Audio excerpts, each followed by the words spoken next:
Hey guys, it's Wiz. What I need you guys to do is go over there to Instagram and check out my guys over there at DojaLand757, and their Instagram handle is Doja DOJA underscore LAND underscore. Make sure you guys go over there, give him a follow. If he up in the his bio section will be his Telegram. Go over there, give him a follow. I know everybody will love his stuff.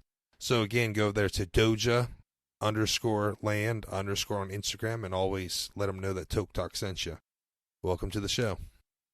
Hey guys, the show's about to start. Sit back, relax, take a hit, and enjoy. Toke Talk Radio. And welcome back to another episode of 420 News, where you get unbiased cannabis news from VA and the United States. So, Article 1 tonight is coming out of California's Department of Fish and Wildlife. Said that it's one of the largest cannabis busts this year in the Bay Area. Agents raided the warehouse on September 28th, located on a 300 block of Adrenaline Street.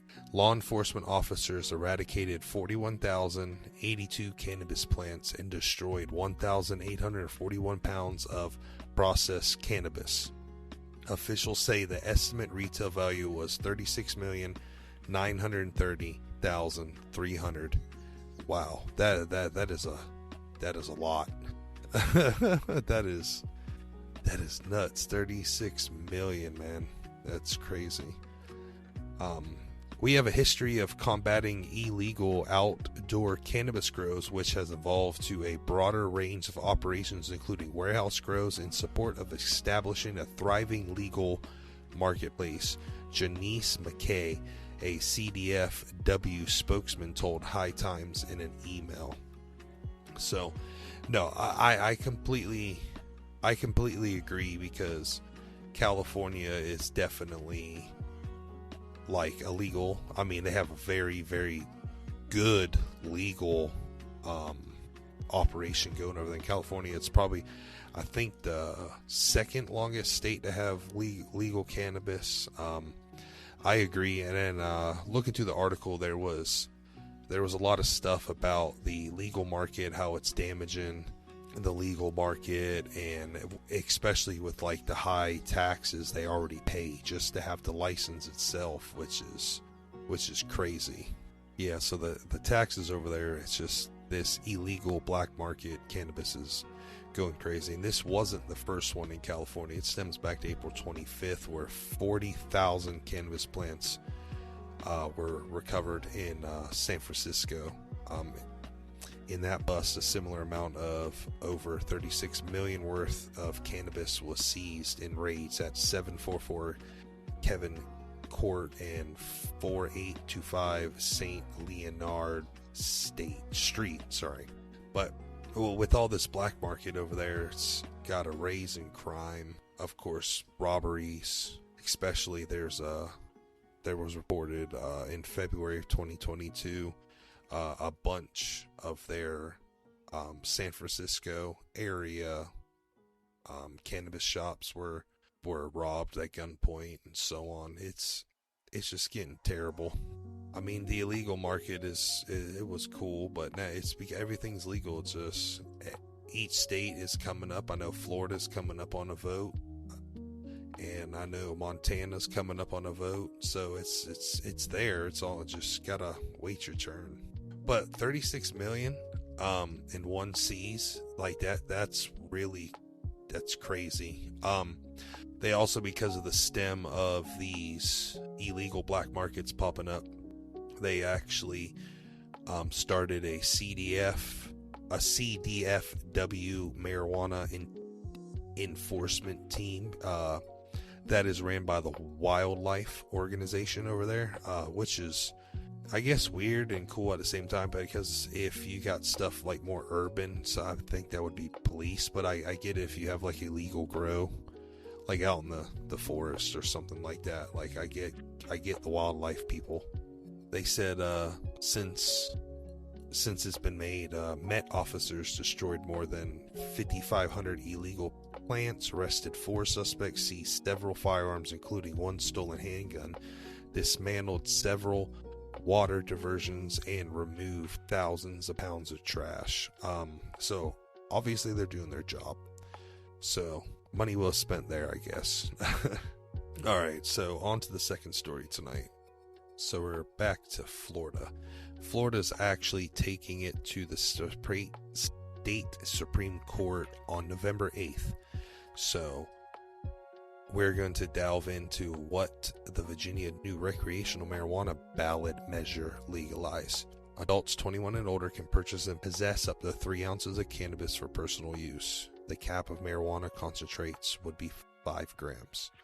Medical cannabis dispensary could activate, cultivate, process, manufacture, sell, and distribute marijuana products and marijuana accessories to adults for personal use. The legislator would be authorized, but not required, to approve additional entities that are not currently listed cannabis dispensaries. The initiative specifies that nothing in the prevents the legislator from enacting laws that are consistent with these amendments. The amendment further classifies that nothing about the proposal changes federal law, which seems to be an effort to avoid past legal challenge about misleading ballot language. There are no provisions for home cultivation, expungement of prior records, or social equality. The measure would take effect 6 months following approval by voters. So, that's the bill that's going to go in. I know they tried. I know they tried for a long time. I know they had a vote in 1970. Actually, it was like one of the very first states to actually go in for legalization of marijuana, of what I've read, which is crazy. So if it's passed, the laws are obviously going to change. And I got a Florida marijuana possession laws currently. Possession charges can have a wide range of penalties. Possessing 20 grams or less is a misdemeanor charge that could lead to 1 year in jail and $1,000 fine. Processing more than 20 grams becomes a felony and could result in 5 years in prison, $5,000 fine. Incarceration time goes all the way up to 30 years, and fines can reach $200,000. Obviously, possessing marijuana within 1,000 feet of school, college, park, or other specified areas is a felony with a mandatory 3-year jail sentence. Fines up to 10 grand. Possession of paraphernalia is a misdemeanor crime punishable by up to a year in prison or a $1,000 fine. That's a lot for Florida. I didn't know that their laws were like that. That's pretty intense. I know Virginia laws is a little bit different. I know it's 28 grams for a felony. 27 and below, like it's a misdemeanor. And then the whole possessing marijuana within 1,000 feet, that's a mandatory 3-year jail sentence, which is pretty crazy. I've never heard of like mandatory, so I know Florida's kind of crazy, so I can get that. But those laws will change. There's really nothing on what will change for the cell laws and the hash and concentrate that I'm reading. Can face up to 15 years in jail with fines ranging between $5,000 and $10,000. That's for hash and concentrates currently right now. Obviously DUI will probably stay the norm.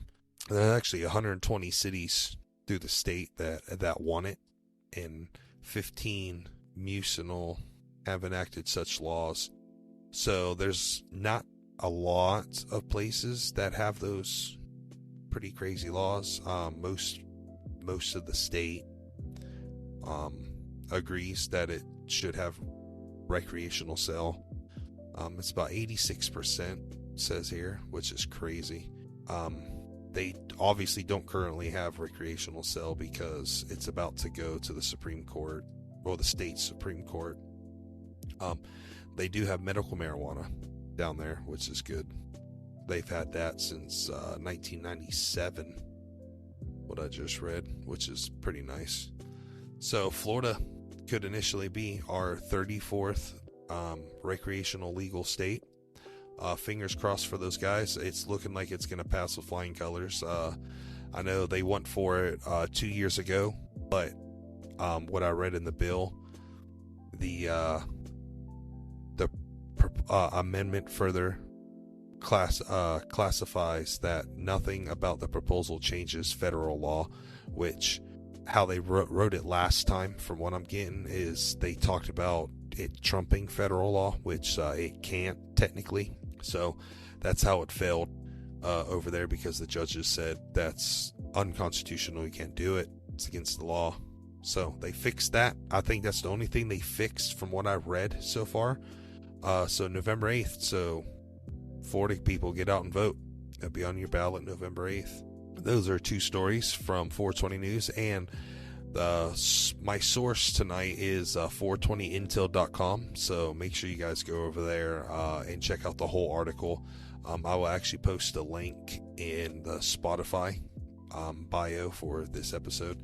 You guys can get a link right to the articles, and you guys can read the whole thing. It's really interesting. The Florida one, there's a lot of stuff they talk about, and marijuana cards, they're actually they only gave out so many, but with this law change, if it passes, then it's going to open up to everybody in the state. There's no limit, which that's good. So I'll have a link so you guys can check out the whole article, and make sure you guys go over there, check out our Instagram at TokTalk_radio. You can listen to this and all other podcasts on Spotify, YouTube, and everywhere you can stream podcasts. Make sure you guys go over there and check out Doja Land. That's Doja_land_, and let them know that Toke Talk sent you. I'm actually on my next night off. I'm going to record the creepypasta I've been talking about, what I created, and a new After Dark is going to go up this Friday at 8 p.m. So make sure you guys check that out. Until next time, always remember, keep your tinfoil hats and your bow close. You never know what may happen.